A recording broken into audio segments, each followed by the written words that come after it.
High friends, welcome to my channel. आज मी Lippan आर्टचा video टाकते. मध्ये मी शॉर्ट रील्स टाकलेल्या ह्याच्या. तर हे एक माझं प्रोजेक्ट चालू होतं. कस्टमाइज आहे, जसं सांगितलं तसं केलं आहे मी.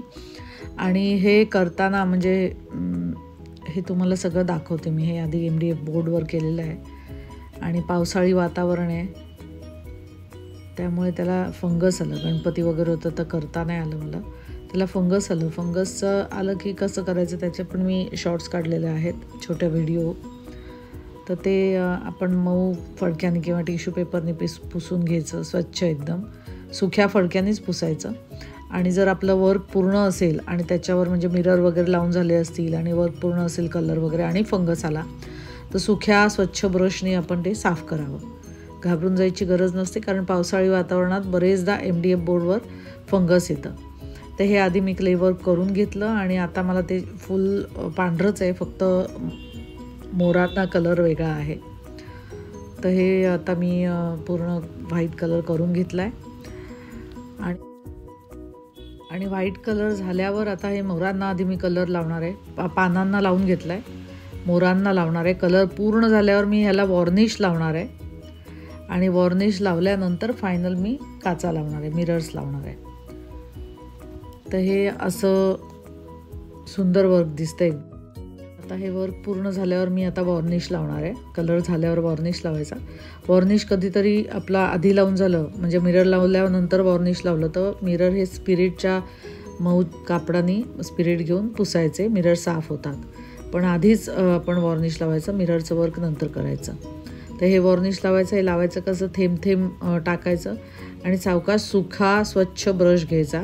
कलर आपला पूर्ण सुकलेला असायला पाहिजे वर्कवरचा, नंतरच वॉर्निश लावायचं. आणि वॉर्निश तसं लवकर सुकतं. एक वॉर्निशचा हात झाला की दुसरा वॉर्निशचा हात पाहिजे तर लावायचा. लावलेला शक्यतो बरा असतो. तर हे मी असं आता तुम्हाला दिसतं आहे, थेंब थेंब टाकलेत. आणि स्वच्छ ब्रश घ्यायचा सुखा, त्याने आपण ते जसं पेंटिंग करतो तसं ते फिरवायचं, म्हणजे आपलं वर्कला प्रोटेक्शन राहतं. तर हे मी आता वॉर्निश लावते आहे. आणि वॉर्निश लावून झाला की दुसरा वॉर्निशचा कोट, पहिला वॉर्निशचा कोट सुकल्याशिवाय लावायचा नाही. 2 टाईपमध्ये मिळतं, ग्लॉझी आणि मॅट. तर मी हे ह्याने शाईन येते, तर हे मी लावलेलं आहे. तर हे लावून झालं, व्यवस्थित लावायचं सगळीकडे. हे लावायचं, याने वर्क खूप छान राहतं. सगळीकडे व्यवस्थित लावून झाल्यावर सुकल्यानंतरच दुसरा कोट लावायचा आणि पूर्ण सुकल्यावर मिरर्स लावायचे. आता मी त्याच्यावर मिरर्स लावते आहे. आता हे मिरर्स लावल्यानंतर ह्या वर्कला खूप उठाव येतो, खूप सुंदर दिसतं. हे जसे जसे मिरर्स लावते, आधी मी ते त्या पेंटिंगवर ठेवून बघते की इथे कुठले छान दिसतील.